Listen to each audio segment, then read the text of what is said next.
السلام علیکم ورحمۃ اللہ وبرکاتہ۔ بسم اللہ الرحمن الرحیم۔ آج رمضان المبارک کی 27ویں شب ہے۔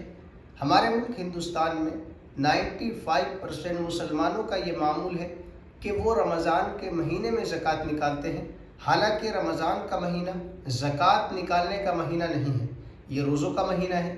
ہاں، بہت سارے لوگ ایسے ہیں جن پر رمضان کے مہینے میں زکوٰۃ فرض ہوتی ہے، وہ رمضان کے مہینے میں نکالے، لیکن یاد رکھیں ہر مسلمان پر، ہر انسان پر رمضان کے مہینے میں زکوٰۃ فرض نہیں ہوتی۔ الگ الگ مہینوں کی الگ الگ تاریخ میں زکوٰۃ فرض ہو رہی ہوتی ہے، لیکن وہ رمضان کے مہینے میں نکالتے ہیں۔ پہلی غلطی یہ ہے۔ دوسری غلطی یہ ہے، بہت سارے لوگ نکالتے ہیں لیکن حساب لگا کر نہیں نکالتے، بس اندازہ مار کر نکال دیتے ہیں، جس کی وجہ سے زکوٰۃ کے کچھ پیسے ان کے پاس رہ جاتے ہیں، یعنی زکوٰۃ صحیح طریقے سے نہیں نکلتی، پھر ان کا مال چوری ہو جاتا ہے، مال میں برکت نہیں ہوتی، مال آتا ہوا نظر آتا ہے لیکن جاتا ہوا نظر نہیں آتا۔ بہت سارے لوگ ایسے ہیں کہ جو زکوٰۃ جانتے ہی نہیں کہ زکوٰۃ ہے کیا۔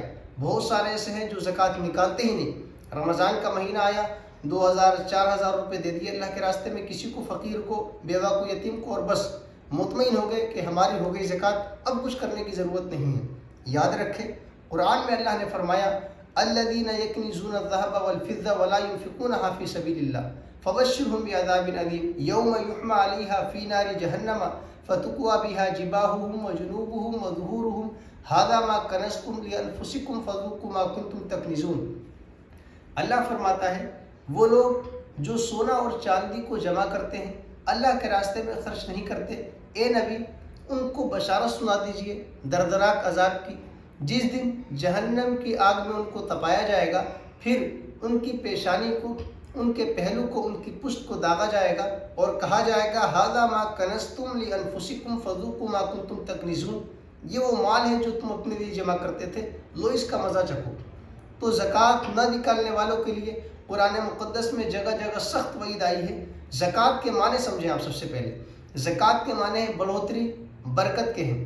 دوسری چیز یہ ہے زکوٰۃ کن لوگوں پر فرض ہے، تو یاد رکھیں زکوٰۃ صاحب نصاب پر فرض ہے۔ صاحب نصاب کا مطلب آپ بالکل آسان طریقے سے سمجھیں، 4 چیزیں: سونا، چاندی، نقد پیسے، کیش اماؤنٹ۔ نمبر 4 مال تجارت۔ سونا، چاندی، نقدی پیسے اور مال تجارت، یہ 4 چیزیں ہیں۔ ان 4 چیزوں پر زکوٰۃ فرض ہوتی ہے۔ اس کو آپ یوں سمجھیں، اگر کسی کے پاس صرف سونا ہے تو 7.5 تولہ سونا ہونا چاہیے، اس کو صاحب نصاب کہا جائے گا۔ اس کے علاوہ اگر کسی کے پاس سونا نہیں ہے، صرف چاندی ہے، تو 52.5 تولہ چاندی ہونی چاہیے۔ اس کے علاوہ نہ سونا ہے نہ چاندی ہے، صرف پیسے ہیں، تو اتنے پیسے ہونے چاہیے جس سے 52.5 تولہ چاندی خریدی جا سکتی ہو، یعنی آج کے دور میں 50-55 ہزار روپے کی 52.5 تولہ چاندی مل جائے گی، تو اتنے پیسے ہوں۔ یا سونا بھی نہیں ہے، چاندی بھی نہیں ہے، پیسے بھی نہیں ہیں، لیکن پلاٹ پڑا ہوا ہے یا کپڑے پڑے ہوئے ہیں، کوئی بھی مال بیچنے کے لیے خریدا ہوا ہے آپ نے، اور اس کی قیمت اگر آپ جوڑیں گے تو وہ 55,000-60,000 روپے ہے، جس سے 52.5 تولہ چاندی خریدی جا سکتی ہے، تو صاحب نصاب آپ ہو گئے۔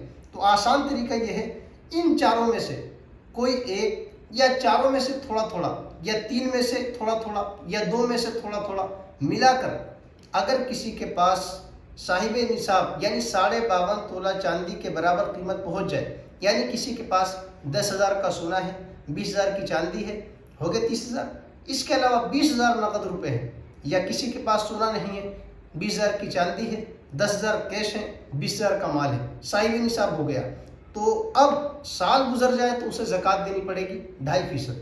اب آسان طریقہ یہ ہے، جس دن آپ کے پاس 52.5 تولہ چاندی آ جائے، یا 50-55 ہزار روپے کے مالک ہو جائیں آپ، اور آپ پر کسی کا قرضہ نہیں ہے، آپ مالک ہو جائیں 50-55 ہزار روپے کے، اور 50-55 ہزار روپے کا مالک ہونے کا مطلب یہ ہے کہ آپ 52.5 تولہ چاندی کے مالک ہو گئے، یا آپ کے پاس 20,000 روپے کی چاندی آپ نے خریدی اور آپ کے پاس 30,000 روپے ہے، یا چاندی بھی ہے 10,000 کی، 10,000 روپے پڑے ہوئے، 30,000 کا آپ کے پاس مال ہے، یا 10,000 کا سونا ہے، یعنی 4 میں سے تھوڑا تھوڑا ہو، یا 4 میں سے 3 میں تھوڑا تھوڑا ہو، یا 2 میں سے تھوڑا تھوڑا ہو، یا 1، یعنی بنیاد جو ہے چاندی کو دیکھیں،